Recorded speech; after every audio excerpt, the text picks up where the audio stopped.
औज़ुबिल्लाहिमिनश्शैतानिर्रजीम बिस्मिल्लाहिर्रहमानिर्रहीम। अस्सलाम वालेकुम स्टूडेंट्स। आज हम एक्सरसाइज 9.6 करने लगे हैं। 9.6 करने से पहले हमें उसकी कुछ फार्मूलाज हैं वो देखने चाहिए, उसके बाद हम आगे ले चलते हैं। पहले जो है वो पेरीमीटर ऑफ पॉलीगॉन है। पेरीमीटर ऑफ पॉलीगॉन क्या होता है? पेरीमीटर का वर्ड यूज़ होता है कि तमाम कोई भी जो शेप है उसकी तमाम बाउंड्री की जो लेंथ है वो क्या कहलाती है? पेरीमीटर। मतलब अगर कोई भी शेप है हमारे पास पॉलीगॉन है तो उसकी तमाम साइड्स को हम प्लस कर देंगे तो वो पेरीमीटर हो जाएगा। Perimeter of regular polygon. Regular का मतलब क्या होता है कि जिसकी तमाम साइड्स क्या होती हैं? इक्वल होती हैं। तो उसका पेरीमीटर क्या होगा? n multiply by S. n जो है वो साइड्स होंगी और s जो है उसकी एक साइड होगी। मतलब ठीक है, मतलब एक साइड को अगर हम जो है वो n से मल्टीप्लाई कर दें तो हमें रेगुलर पॉलीगॉन की जो है वो पेरीमीटर मिल जाएगा। अच्छा, अब आ जाते हैं area of regular polygon. Area of, ये आपके पास एक नई चीज़ है। एरिया ऑफ रेगुलर पॉलीगॉन का फार्मूला होता है आपके पास a is equal to 1/2 P A. P is stand for here perimeter और A stand for आइपोथम। आइपोथम्स क्या होता है आपके पास? जो आपके पास जो शेप होती है, फॉर एग्जांपल जो पॉलीगॉन रेगुलर दी गई है, उसके सेंटर पॉइंट से अगर आप परपेंडिकुलर गिराएं, ठीक है, उसकी साइड पे, तो वो जो लेंथ होती है वो आपके पास क्या कहलाती है? आइपोथम कहलाती है। ठीक है, तो उसका फार्मूला बन गया आपके पास पेरीमीटर का। पेरीमीटर का फार्मूला रेगुलर का क्या होता है? NS, या खाली पेरीमीटर की लेंथ निकाल डाल दें और ए जो है वो आइपोथम हो जाएगा। ठीक है, तो आपके पास ये जो है वो इसका फार्मूला बन जाता है। अब आ जाते हैं एक्सरसाइज की तरफ। एक्सरसाइज का जो फर्स्ट क्वेश्चन है वो क्या है? A lawn is in the shape of equilateral triangle. Find the perimeter of lawn if the length of one side is 5 metre. Equilateral है। इक्विलेटर ट्राइंगल कौन सी होती है? जिसकी तमाम साइड्स क्या होती हैं? इक्वल होती है, मतलब कि रेगुलर पॉलीगॉन है।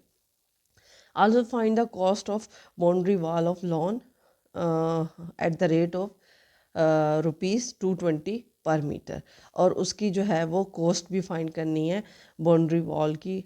ठीक है, अच्छा, सबसे पहले तो हमें पेरीमीटर फाइंड करना है। अब पेरीमीटर का क्या फार्मूला था आपके पास? इक्विलेटर ट्राइंगल है। ट्राइंगल की कितनी साइड्स होती हैं? 3 साइड्स होती हैं।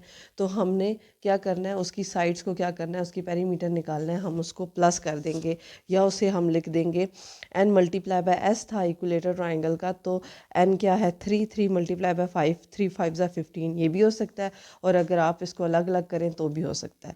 आगे आ गया है cost of boundary wall. Cost of boundary wall मतलब उसकी जो कॉस्ट।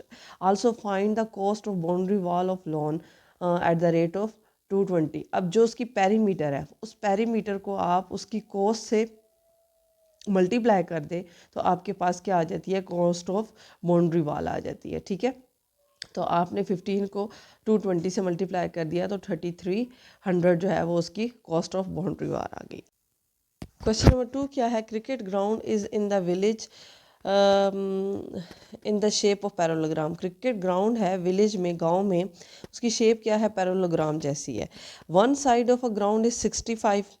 उसकी जो वन साइड है ग्राउंड की, जो लॉन्ग है, लेंथ में है, वो क्या है? 65। And distance between the parallel sides, और पैरेलल साइड्स जो हैं, जैसे कि अगर ये पैरेललोग्राम है, इसकी जो पैरेलल साइड्स हैं उनका जो की लेंथ जो है वो 65 इज़ 42। मतलब जो 65 उसकी लेंथ है, उसकी जो वो बन रही हैं, क्या उसे कहते हैं, पैरेलल साइड्स बन रही हैं, उनके दरमियान जो इसकी लेंथ बन रही है वो क्या बन रही है? 42। मतलब कि बेस इसकी क्या बन रही है? 65, और उसकी हाइट जो है वो क्या बन रही है आपके पास? 42। Find the cost of the planting grass 10 per square metre at the rate of per 10 per square. मतलब अगर उसके ऊपर हम प्लांटिंग करें ग्रास की तो हमारे पास कितनी कॉस्ट जो है वो 10 पर स्क्वेयर मीटर हो, अगर तो कितनी कॉस्ट आएगी वो हमने फाइंड आउट करनी है। तो जाहिर सी बात है हमें सबसे पहले उसका एरिया फाइंड आउट करना है। एरिया फाइंड आउट होगा तो उसको हम उसके कॉस्ट से क्या कर देंगे? मल्टीप्लाई कर देंगे एट द रेट ऑफ पे, एट द रेट पर स्क्वेयर मीटर पे। तो हमारे पास क्या आ जाएगा? इसकी कॉस्ट आ जाएगी। तो आपके पास क्या है, बेस क्या है इसकी 65, हाइट क्या है 42, एरिया ऑफ पैरेललोग्राम क्या होता है, बेस इनटू हाइट, 65 को 42 से मल्टीप्लाई किया तो हमारे पास एरिया आ गया 2730 मीटर स्क्वायर। अब इसकी कॉस्ट क्या थी 10 at the rate of 10 metre per square, तो उसको क्या कर देना है आपने 10 से मल्टीप्लाई कर देना है, तो आपके पास तो इसकी कॉस्ट आ जाएगी 2730 को 10 से मल्टीप्लाई करेंगे तो इसकी कॉस्ट आ जाएगी 27,300। ठीक है। नंबर 3 क्या है, base of a minaret of a मस्जिद is build in the shape of regular pentagon as shown in fig, find the perimeter and area of the base of minaret. अच्छा, अब उसने क्या कहा है कि हमारे पास जो मस्जिद है वो उसकी जो बेस है वो हमें दी गई है build in the shape of regular pentagon, pentagon मतलब उसकी एक साइड दी गई है 6 मीटर आपके पास दी है। फाइंड द पेरीमीटर, अब ये आपके पास क्या है कैसे कहते हैं, रेगुलर पहला पॉलीगॉन है। Find the perimeter and area, area भी फाइंड करना है और उसकी पेरीमीटर भी फाइंड करना है। तो एरिया का क्या फार्मूला था, पेरीमीटर का क्या फार्मूला था, हमारे पास क्या है n इंटू एस। ठीक है, n क्या है 6, s क्या है साइड आपके पास n क्या है सॉरी 5, पेंटागन है 1 2 3 4 5 और s क्या है साइड क्या है 6, 6 को 5 से मल्टीप्लाई करेंगे तो आपके पास क्या आ जाएगा 30 आ जाएगा। ठीक है, आपने क्या किया, आपने perimeter of base of minaret find करने हैं, तो area of base of minaret क्या बन रही है, आपने या तो उनको अलग अलग प्लस कर दें या जो मैंने अभी फार्मूला बताया उस फार्मूले के ज़रिए आप उसके 30 मीटर फाइंड आउट कर लें। आगे जो बात आ रही है, आगे आ रही है एरिया इसका फाइंड आउट करना है। तो एरिया फाइंड आउट करने के लिए हमारे पास जो फार्मूला है वो क्या था, एरिया ऑफ पॉलीगॉन का क्या था, हाफ पेरीमीटर और ए क्या था आइपोथम। ठीक है, तो ए जो है वो हमें पता होना चाहिए। अब ए जो है वो क्या है, यहाँ पे हमारे पास क्या दिया हुआ है, ये ए है। ठीक है, ये आप उन्होंने फिगर में भी बता दिया है। ये आपके पास ये सेंटर पॉइंट से यहाँ तक का डिस्टेंस जो है वो ए पहले हम फाइंड आउट करेंगे। यहाँ पे 5 मीटर और 3 हमने ए फाइंड आउट करेंगे, तो ए फाइंड आउट करने के बाद उसको हमने फार्मूले में पुट करना है। तो अगर हमने यहाँ से सेंटर पॉइंट से ये परपेंडिकुलर गिराया है, ठीक है, और ये आपकी बेस जो है वो क्या है ऑलरेडी स्ट्रेट लाइन होती है। ठीक है, तो ये आपके पास कौन सा बन रहा है 90 डिग्री, तो इसी सेंटर पॉइंट से इसको मिलाया तो ये आपके पास क्या बन गई, एक राइट एंगल। तो ये आपके पास क्या बन गई, राइट एंगल ट्राइंगल बन गई। राइट एंगल ट्राइंगल के ज़रिए आपने पे कौन सा फार्मूला लगता है आपके पास, पाइथागोरस थ्योरम लगता है। तो पाइथागोरस थ्योरम के ज़रिए आपने क्या करना है, आपने ए फाइंड आउट करना है। तो पाइथागोरस थ्योरम हमें क्या कहता है कि आपके पास क्या होता है, बेस, ये बेस हो गया, ये हाइपोटेन्यूज होगा और ये क्या हो गया आपके पास परपेंडिकुलर। तो हाइपोटेन्यूज का स्क्वायर इज इक्वल टू होता है base into base plus area का स्क्वायर। तो हाइपोटेन्यूज क्या है 5 का स्क्वायर इज इक्वल टू 3 का स्क्वायर प्लस ए का square, A square as it is रहेगा, 3 का क्या बन जाएगा 9, 5 का क्या बन जाएगा 25, 9 को इधर ले जाएंगे तो 25 माइनस 9 आ जाएगा, ए का स्क्वायर 25 माइनस 9 क्या हो जाएगा 16 हो जाएगा, 16 का अंडर रूट ले लेंगे तो आपके पास क्या आ जाएगा, ए की वैल्यू आ जाएगी, क्या आ जाएगी 4 आ जाएगी, जिसको आप एरिया और फार्मूला में पुट कर देंगे। पेरीमीटर आपके पास ऑलरेडी आपने फाइंड आउट कर लिया था 30, आपके पास ए की वैल्यू क्या आ गई 4, 2 को 4 से कैंसिल किया आपके पास क्या आ गया 230 को 2 से मल्टीप्लाई किया आपके पास 60 मीटर जो है वो क्या आ जाएगा, इसका एरिया आ जाएगा। क्वेश्चन नंबर 4 देखते हैं, a plot in the shopping area is in the shape of regular hexagon. Hexagon मतलब 6 साइड्स वाली जो शेप है वो है आपके पास। One side of a plot is 10 metre long. ठीक है, एक साइड उसने दे दी है। Cost of finishing the plot at the rate of ₹160 per metre. Area of plot, the cost of filling the plot at the rate of 500 per metre. ठीक है, metre square.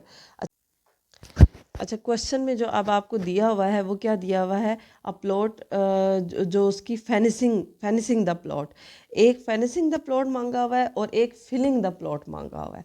अब फिलिंग का मतलब ये होता है कि आपने उसके अंदर फिल करना है। जब अंदर फिल करना है तो आपको क्या चाहिए होता है, एरिया चाहिए होता है। जब फिनिशिंग की बात होती है या बाउंड्री की बात होती है तो आपको क्या चाहिए होता है, उसका पेरीमीटर चाहिए होता है। ठीक है, ये चीज़ आपने को क्लियर होनी चाहिए कि जब भी कॉस्ट आपको फिनिशिंग की दी जाए, मतलब उसकी बाउंड्री की या उसकी आउटलाइन की बात हो रही हो, तो हम उसके लिए हमें पेरीमीटर चाहिए होता है। जब प्लांटिंग की बात हो रही हो, अंदर फिलिंग की बात हो रही हो, तो हमें हमें क्या चाहिए होता है, एरिया चाहिए होता है। दूसरी बात पहचान आपको ये भी हो सकती कि कॉस्ट के साथ आपको क्या दिया हुआ है, 160 पर मीटर। पर मीटर मतलब आपको एरिया, हमेशा एरिया की जो यूनिट होती है वो स्क्वायर में होती है, तो यह पर मीटर है, तो इट्स मीन आपको पेरीमीटर की फॉर्म में हमें जो है वो इसका चाहिए होगा कॉस्ट को फाइंड आउट करने के लिए। और यहाँ पे दिया हुआ है eight the rate of 500 per metre square. ठीक है, आपके पास पर मीटर स्क्वायर की बात हो रही है थर्ड पॉइंट में, तो आपको यहाँ पे एरिया चाहिए। तो सबसे पहले जो फर्स्ट पॉइंट है उसकी फेंसिंग के लिए हमें पेरीमीटर चाहिए, तो हेक्सागोन है, 6 को आपने उसकी साइड जो है वो एक साइड दी हुई थी, वो उससे मल्टीप्लाई कर दिया तो आपके पास पेरीमीटर आ गया। अब cost of fencing the plot क्या होगी, आपने 60 को 160 जो उसकी दी हुई थी उससे मल्टीप्लाई कर दिया तो आपके पास कॉस्ट आ गई 9600। ठीक है, अब जो सेकंड पॉइंट है, सेकंड पॉइंट में area of plot find out करना है। ठीक है, तो किसका, हेक्सागोन का जो शेप है वो हेक्सागोन है, तो उसका फार्मूला होता है आपके पास area is equal to 3√3 divided by 2 multiply by L का स्क्वायर। ठीक है, अब एल आपके पास क्या दिया हुआ है, लेंथ क्या दी हुई है, 10 दी हुई है। 10 आपने पुट कर देनी है, 3√2/2 एज इट इज़ लिख देना है। ये आपको फार्मूला जो है वो मेमोराइज करना पड़ेगा। अच्छा, अब इसको आपने इसकी 10 का स्क्वायर क्या हो जाएगा, 100 हो जाएगा। 100 को 3 से मल्टीप्लाई करेंगे 300 हो जाएगा। 300/√2 डिवाइडेड बाई 2 को कैलकुलेटर से आप करेंगे तो आपके पास एरिया आ जाएगा 259.81 मीटर स्क्वायर। अब इसकी क्या निकालनी है हमने, कॉस्ट। अब अपने एरिया को क्या कर देना है, कॉस्ट से मल्टीप्लाई करना है, कॉस्ट ऑफ फिलिंग। ठीक है, filling the plot at the rate of 500 per metre square, तो आपने इसको क्या कर दिया, इससे मल्टीप्लाई कर दिया तो आपके पास आ गया 1299.05 मीटर पर स्क्वायर, जो है वो इसका जो है वो क्या आ गया, कॉस्ट आ गई।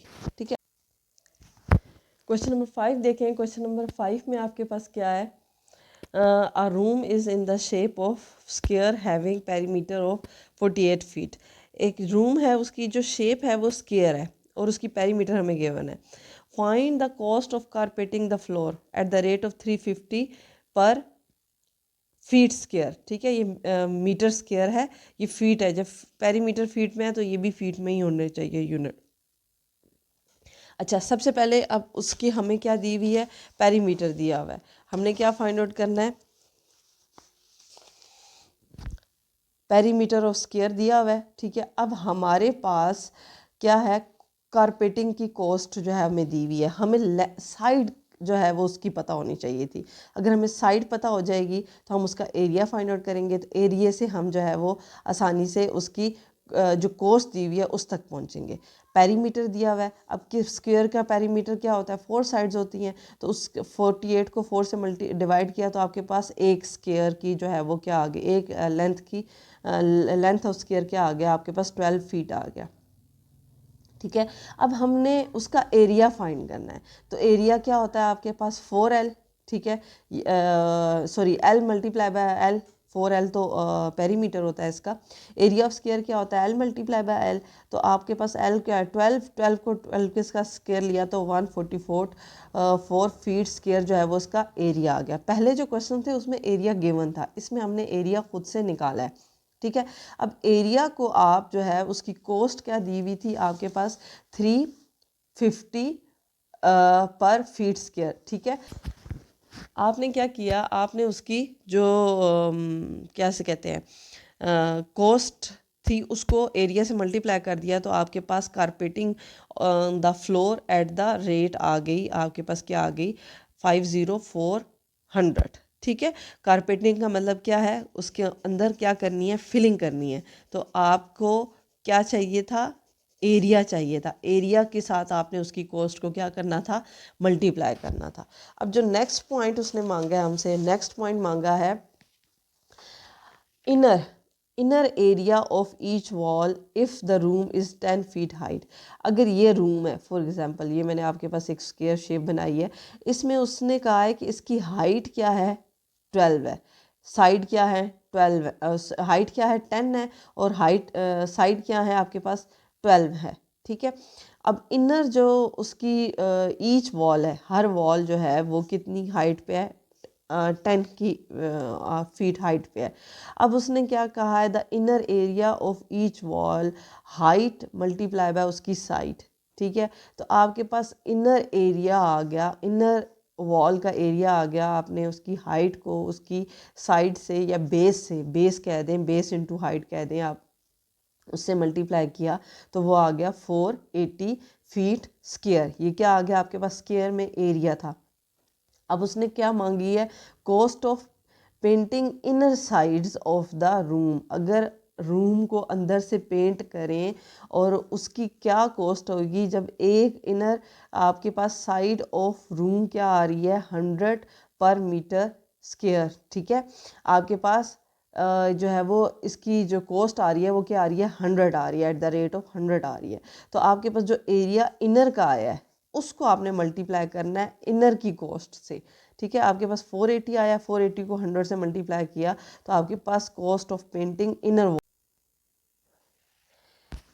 तो cost of painting inner wall आपके पास क्या आ गया, टोटल एरिया को इसकी कॉस्ट से मल्टीप्लाई कर दिया तो 48,000 जो है वो आपके पास क्या आ गई, उसकी कॉस्ट आ गई। आगे क्वेश्चन नंबर जो 6 है वो क्या है आपके पास, a tile is in the shape of regular hexagon. Hexagon की फॉर्म में आपके पास कितनी टाइल दिए हुए हैं, 1 2 3 4। ठीक है, each side of a tile is 1 foot along. ठीक है, सबकी जो है वो क्या है, साइड की लेंथ क्या है 1 है। ठीक है, find the perimeter of 4 tiles. इन 4 टाइल्स को ज्वाइन करें together as shown in fig. और इसकी क्या करना है, इस पूरी शेप की फिर क्या करना है पेरीमीटर, मतलब एक की नहीं बल्कि 4 हेक्सागोन की आपने क्या फाइंड आउट करनी है, पेरीमीटर फाइंड आउट करना है। तो अच्छा, अब इसकी आपने क्या करनी है, फाइंड आउट करनी है, बाउंड्री फाइंड आउट करनी है। तो बाउंड्री फाइंड आउट करने के लिए आप देखें यहाँ पे 1 2 3 4। ठीक है, 1 2 3 4, ये जो दो शेप्स हैं इनकी कितनी 1 बन रहे हैं 4, 2 शेप्स के कितने बन रहे हैं 4 1 बन रहे हैं, और 1 2 3 और 1 2 3, दो जो ये शेप्स हैं इनके कितने 1 बन रहे हैं, 3 जो है वो 1 बन रहे हैं।